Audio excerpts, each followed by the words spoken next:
नमस्कार, मैं आयशा। आप देखना शुरू कर चुका है हिंदुस्तान तहलका, जिसको फरीदाबाद में सर्जरी या रोबोटिक सर्जरी को लेकर इच्छुक है जानने के, वो आज हम फरीदाबाद के अमृता हॉस्पिटल पहुंच चुके हैं। यहाँ पर प्रेस कॉन्फ्रेंस है रोबोटिक सर्जरी को लेकर, क्योंकि 100% जो है इन्होंने सफलता हासिल की है। इसको लेकर यहाँ पर जो है प्रेस कॉन्फ्रेंस आयोजित की गई है। यहाँ पर वो मरीज भी मौजूद हैं जिनको जो है जो है उनको जिन्होंने सर्जरी करवाई है, और फिर उसके बाद जो है क्या सफलता रही, कितना टाइम टेकन रहा।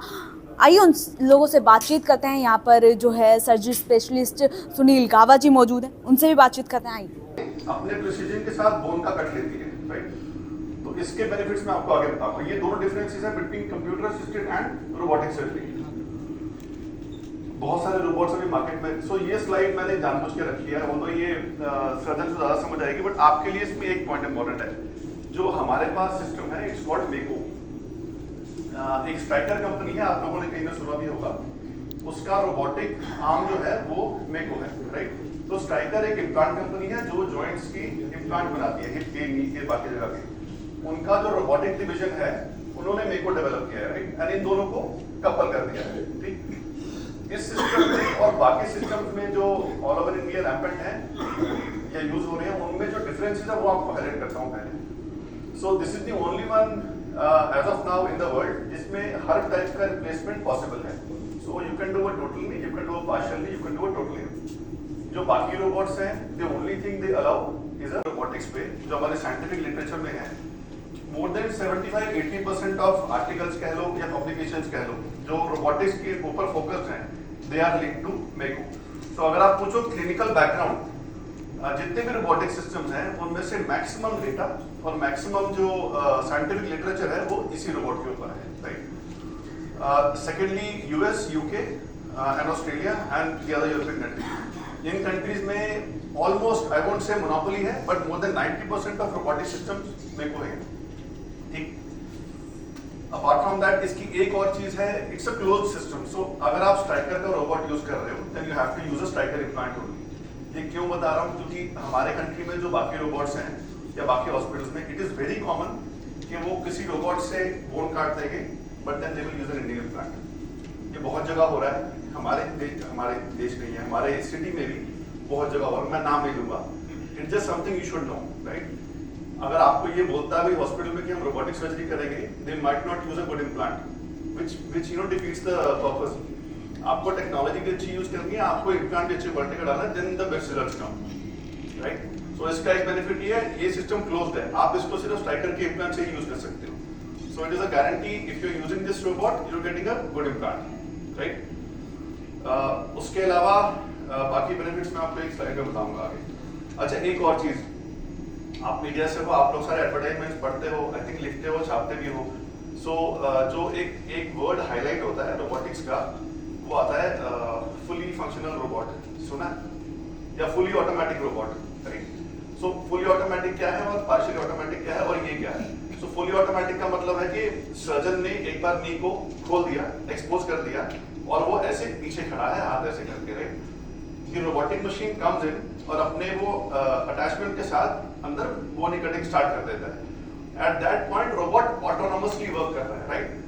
Surgeon has no control, surgeon पीछे खड़ा है, which is not good. इसी की वजह से 1980 में कॉम्प्लिकेशंस हुए हैं, राइट? क्योंकि if the surgeon has no control, complications बढ़ते हैं, राइट? अगर कहीं पे गलत जगह बोन पे वो आपका टूल पहुंच गया तो इट फ्रैक्चर्स द बोन। अगर किसी सॉफ्ट टिश्यू या लिगामेंट के पास पहुंच गया, it cuts the ligament, right? So जो फुली ऑटोमेटिक टेक्नोलॉजी है, it is the most advertised technology in our country, but it's the worst technology. And apart from our country, I don't know of any other country जहां पे use होती है, right? जो modern era के robots हैं, this being one of them, और 3-4 और भी हैं, these are partially automatic. So partially automatic means कि the surgeon retains some amount of control. मेरे हाथ में 100 है, मैं आपको वीडियो दिखाऊंगा अभी, मैं उसका ट्रिगर प्रेस करता हूँ and I can stop it whenever I want. If I think कि वो गलत डायरेक्शन में जा रहा है, तो मैं उसको उसी टाइम रोक सकता हूँ, I can adjust my surgical field and then reintroduce, right? So because of this, complications have reduced. So point ये था कि जो फुली ऑटोमेटिक टेक्नोलॉजी है, इट्स एन आउटडेटेड टेक्नोलॉजी जो अब बाकी कंट्रीज में नहीं यूज होती है, ठीक? सो हम करते क्यों है रोबोटिक्स? ये बहुत इम्पोर्टेंट है, क्योंकि आपको 10 या 15 बुलेट्स मिल जाते हैं किसी भी एडवर्टाइजमेंट में and half of them are not correct, right. जो एक्चुअल बेनिफिट है रोबोटिक्स का प्री ऑफ प्लानिंग, सो आपका जो मैंने आपको बताया, you do CT scan of your own knee और हिप और उसी सीटी स्कैन में आप इम्प्लांट को वर्चुअल रियलिटी में इम्प्लांट को डाल के यू चेक इसका फिट कैसा है, इसका साइज कैसा है, ये कितनी बोन काटेगा किस एरिया से, right. So this cannot be done in manual surgery. So manual surgery में you open up and then you see, then you plan. In robotic surgery you plan first, then you open, right? So it gives you more confidence when you're starting the surgery, right? Precision accuracy, obviously robot में जो software में आपने final plan lock in कर दिया and once you say right, let's start cutting the bone, whatever plan you have made, exact will be replicated with the accuracy being less than 0.5 millimeter. तो अगर मैंने 8 millimeter of bone कहीं से काटना है तो वो it will be between 7.5 and 8.5 and normally it's exactly 8, right? So it is very accurate. जो आप अपने हाथ से काटते हो, अगर आपके दिमाग में ये है कि मैंने 8 मिलीमीटर काटा है, वो 11 भी हो सकता है. It is very hard for your eyes to tell a difference of 2 to 3 millimeters, right? So secondly, complications कम करना. So complications कम करना is a indirect effect. आप कम टिश्यू काट रहे हो, बोन प्रिजर्व कर रहे हो, इन द लॉन्ग रन उससे कॉम्प्लिकेशंस कम होती हैं. सो इम्प्लांट फेलियर कम होता है, आपके लिगामेंट की इंजरीज कम होती है. जो आप बोन से लिगामेंट्स को हटाते हो बोन पे एक्सपोज करने के लिए, जिससे बाद में पेन, स्वेलिंग, स्टिफनेस होती है, वो कम होती है.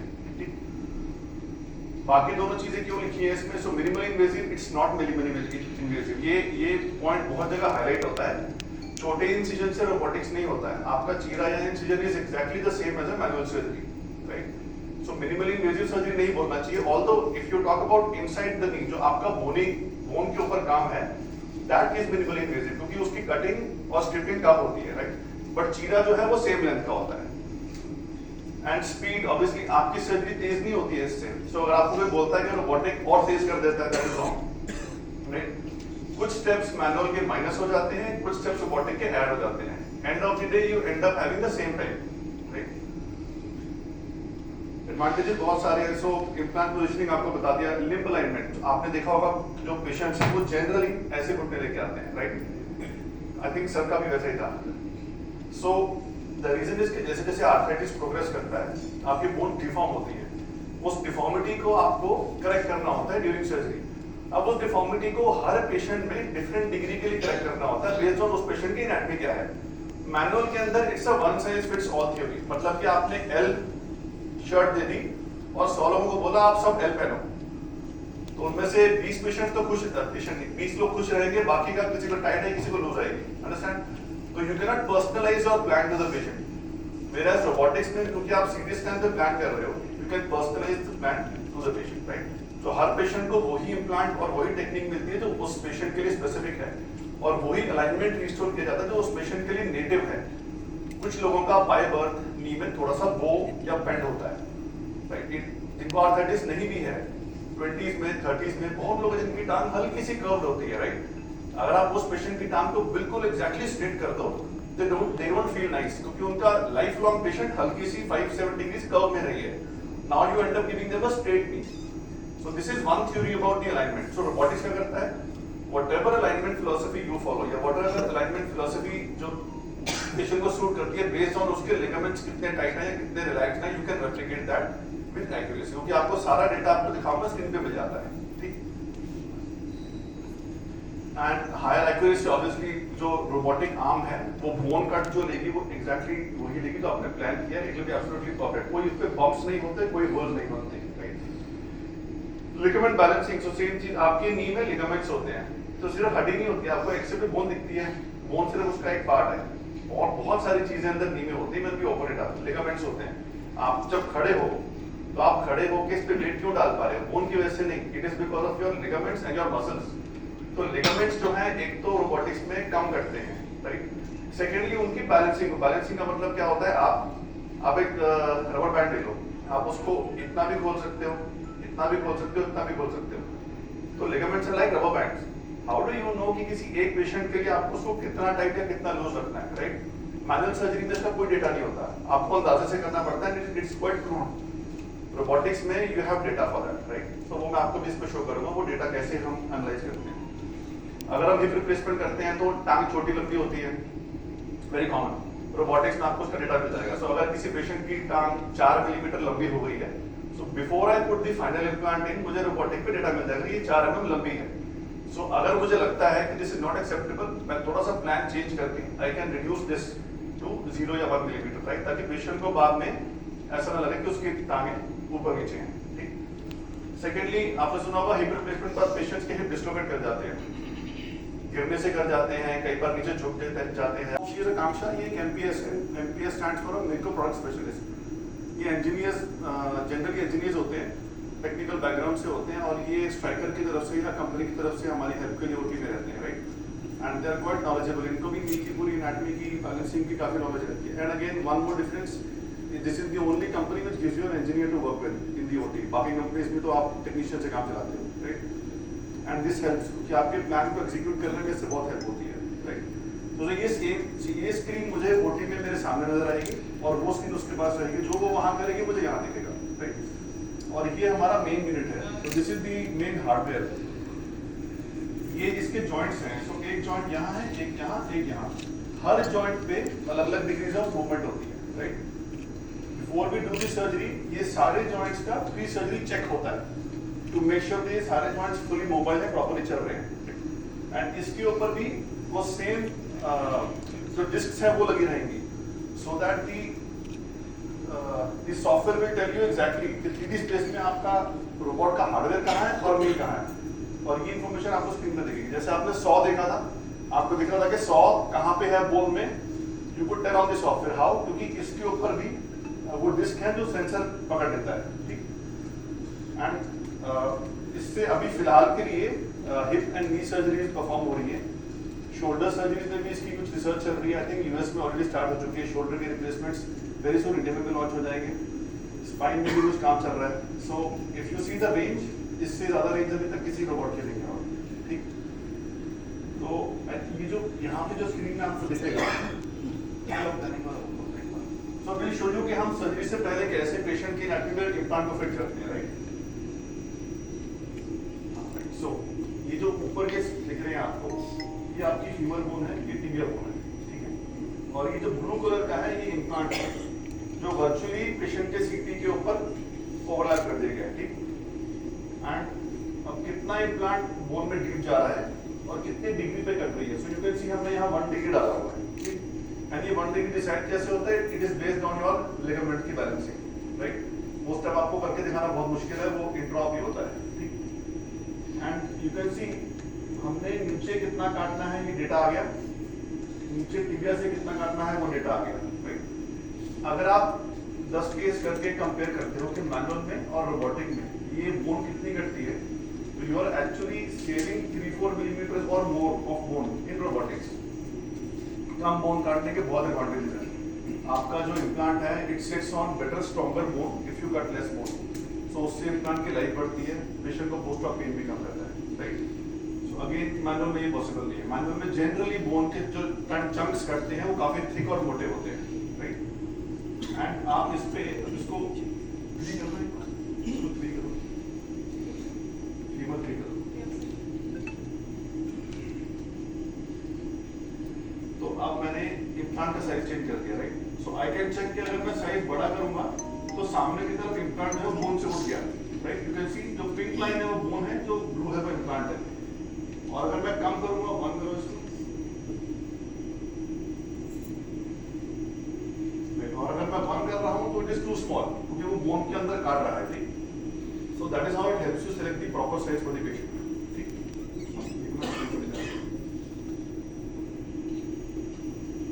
तो ये डेटा आपको मिला है इस पर्टिकुलर पेशेंट का।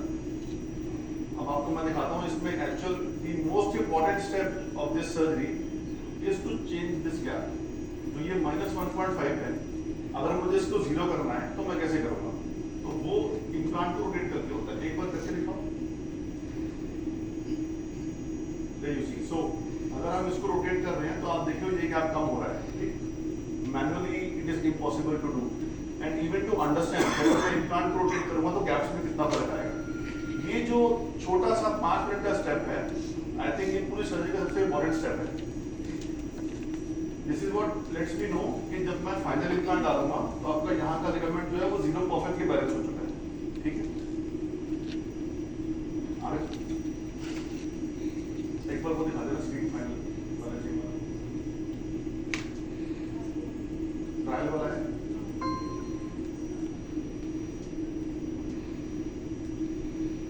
कि ये सॉफ्टवेयर क्यों इतना एडवांस है, इतने सारे डेटा पॉइंट्स, इतनी level of ability to change so many things, this is impossible to do in any manual surgery. So ये इसका क्रक्स है इस सिस्टम का, राइट।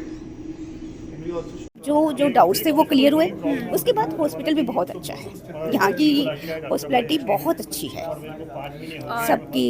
यहाँ का चाहे फूड हो या यहाँ की नर्सिंग हो या सब कुछ बेस्ट थी, मुझे बहुत हेल्प मिली है। क्या कुछ कहना चाहेंगे, क्योंकि अगर सबके पैरों में दर्द रहता है, सबके पैरों में दर्द रहता तो भाई ऐसे घुट के जीने से बजाय सर्जरी कराना इज द बेस्ट है। जिंदगी जियो। डॉक्टर्स के लिए, यहाँ के डॉक्टर्स के लिए क्या कुछ कहना चाहेंगे? नहीं, डॉक्टर एक शब्द में, हाँ, एक डॉक्टर साहब इज द बेस्ट, क्योंकि आधी बीमारी तो आपको डॉक्टर से मिल के भी खत्म हो जाती है। Thank you. Thank you, thank you. दिन में 2-3 दफ़े ये आए हैं मेरे पास देखने के लिए। जब मैं यहाँ पर एडमिट था कोई प्रॉब्लम मेरे को किसी प्रकार की नहीं हुई। बाद में भी इन्होंने मेरे को बुलाया तो I was perfectly alright. Thank you. Thank you. ये था अमृता हॉस्पिटल की सफलता का राज। यहाँ पर मरीज मौजूद थे, उनसे भी बातचीत करी, डॉक्टर से भी बातचीत करी, क्या कुछ प्रावधान रहते हैं। अब इसमें आपकी क्या राय है मुझे कमेंट करके ज़रूर बताना, और देखते रहे हिंदुस्तान तहलका। कैमरामैन रोशन के साथ मैं चगोर, नमस्कार।